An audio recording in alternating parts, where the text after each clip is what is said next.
मम्मीने त्यांच्या घरी काल नवनाथांची पोथी समाप्ती होती, त्यासाठीच एवढा सर्व स्वयंपाक इथे बनवलेला होता मी, वहिनी आणि मम्मीने मिळून.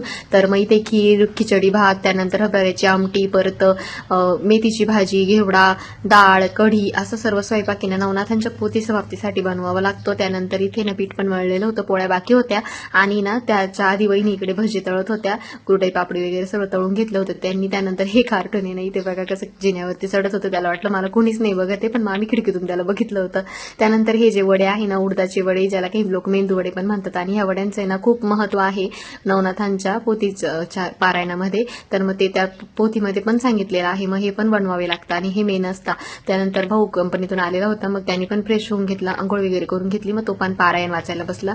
जे 2 अध्याय राहिले होते शेवटचे वाचायचे त्यांनी त्याचं वाचन करून घेतलं. त्यानंतर मग आरती वगैरे करायची होती, मग त्याआधी ना इथे होम केलेला होता, थोडासा छोटासाच होम होता घरातल्या घरात. तर त्यांनी होम वगैरे करून घेतला, देवांना आहुती दिली त्यामध्ये. आणि त्यानंतर नवनाथ ना इथे जेवायला बसले होते, 9 मुलं इथे बोलवलेले होते, मग मस्त ते जेवायला बसले, त्यांना भस्म हार वगैरे घातलं, छान असं जेवायला वाढलं. आणि असा होता आमचा आजचा